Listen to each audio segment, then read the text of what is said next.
Oke,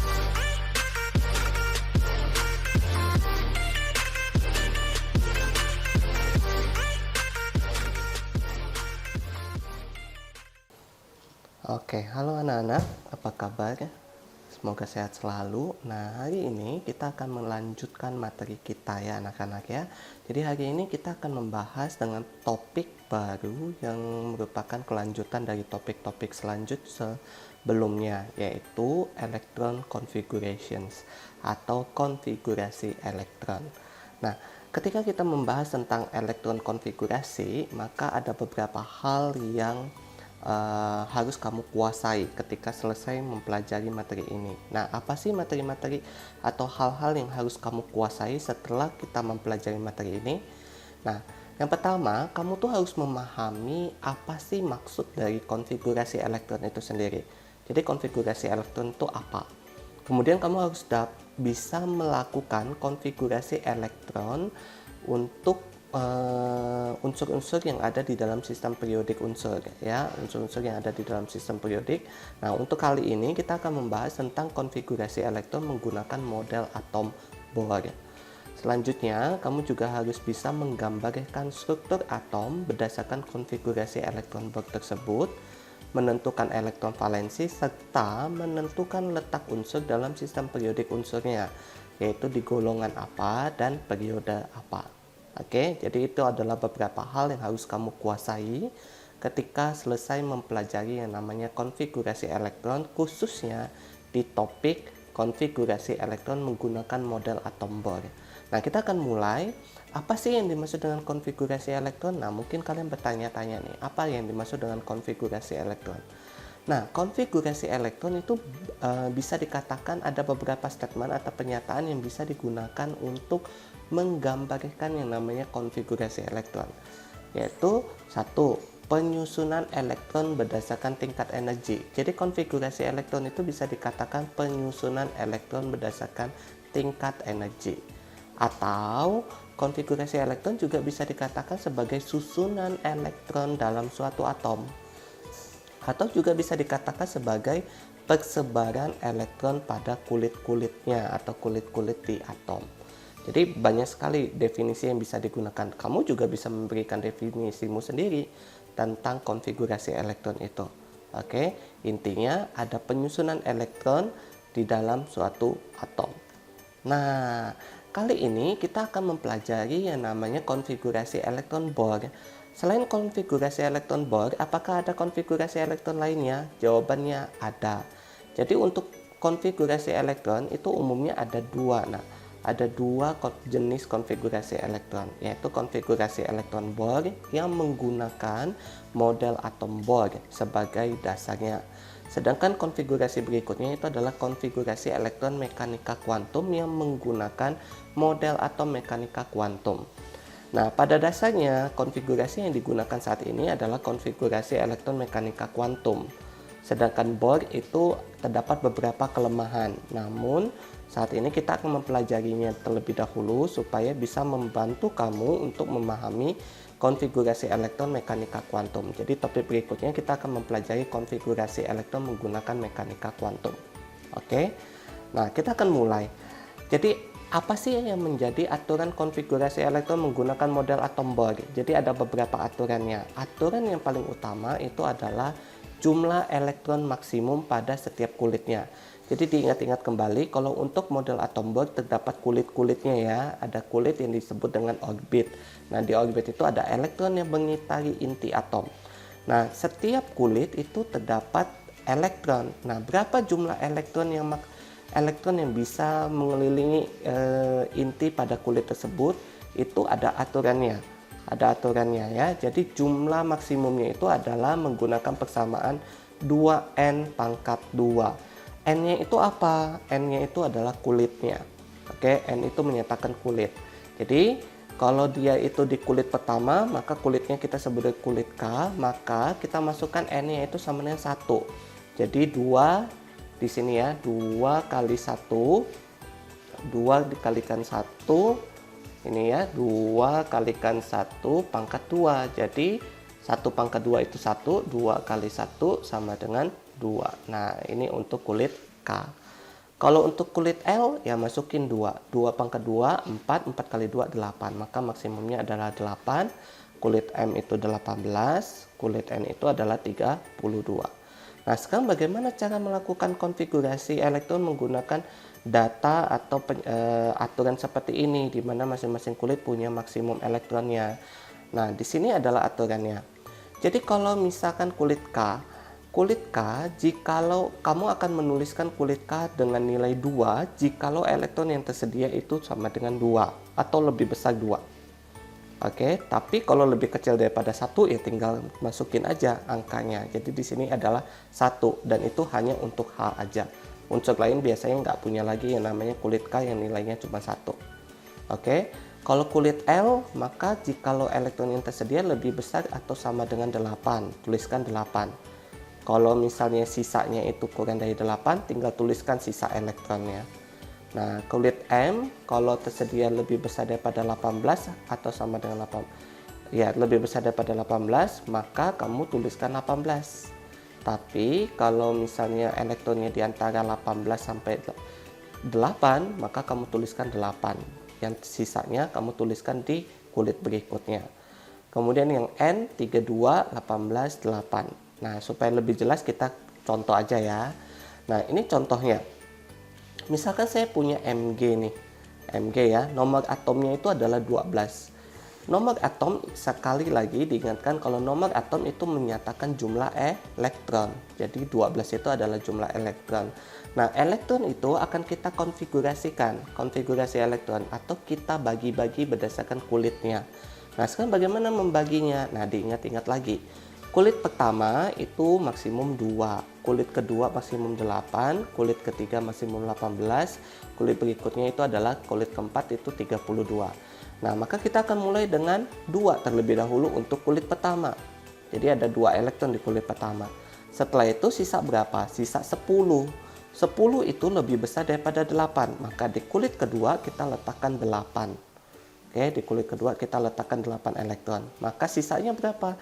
Sisanya 2. Nah, karena sisanya 2, maka kita tinggal tuliskan lagi 2-nya.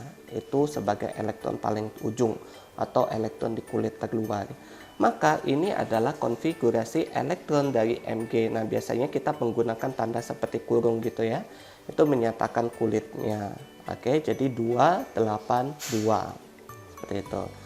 Nah, contoh berikutnya, kalau misalkan saya punya Kr nih, kripton 36. Maka nomor atomnya itu adalah 36, jumlah elektronnya adalah 36. Maka konfigurasinya kita mulai dari kulit pertama dengan 2 elektron. Ya, 2 elektronnya, kemudian dilanjutkan kulit kedua 8 elektron. Udah 18, masih sisa berapa lagi? Masih sisa 18 lagi ya. Nah, baru kita tuliskan 18. Kemudian masih sisa 8. Nah, maka ini adalah konfigurasi elektron kripton. Ditotalkan maka totalnya itu adalah 36.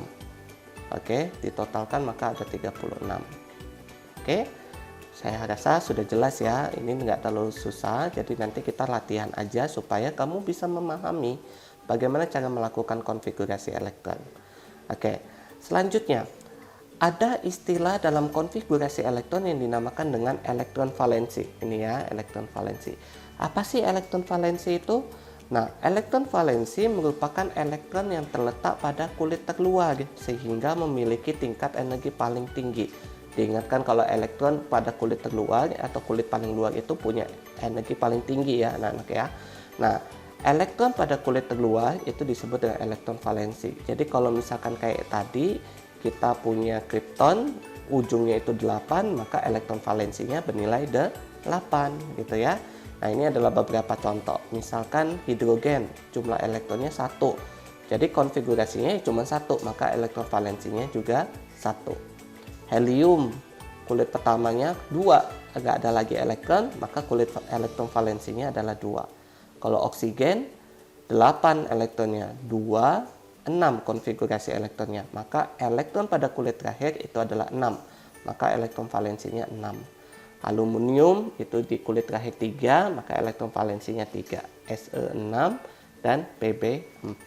Seperti itu. Jadi setelah kamu lakukan konfigurasi elektron, lihat aja elektron paling ujungnya atau paling kulit berada pada kulit paling luar. Nah, itu adalah elektron valensinya. Oke. Selanjutnya, kita akan membahas yang namanya hubungan konfigurasi elektron dengan sistem periodik unsur. Sudah tahu sistem periodik unsur itu seperti apa? Nah, kalau belum tahu, kamu boleh googling, boleh download minimal satu aja konfigurasi sistem periodik unsur. Nah, ini di dalam layar kita ini adalah salah satu contoh sistem periodik unsur. Nah, di dalam sistem periodik unsur kamu melihat banyak sekali simbol-simbol atom. Ada nomor atom, ada nomor massa dan simbolnya. Oke. Nah, selain itu di dalam sistem periodik unsur kita mengenal yang namanya golongan dan perioda. Apa yang dimaksud dengan golongan? Golongan itu yang vertikal, nak. Yang ini disebut dengan golongan. Jadi ini adalah golongan 1A. Ini golongan 2A. Ini golongan 3A, 4A, 5A, 6A, 7A, 8A. Dan ada golongan B. Ini golongan 3B, 4B, 5B, 6B, 7B, 8B, dan berikutnya. Nah, untuk penamaan ini nanti kita akan pelajari fokus ketika kita belajar di sistem periodik unsur. Jadi kamu harus tahu dulu ini namanya golongan. Nah, tata tulis untuk golongan itu menggunakan angka Romawi ya, nak ya. Jadi misalkan kalau saya punya 4A, 4A tuh tulisnya seperti ini.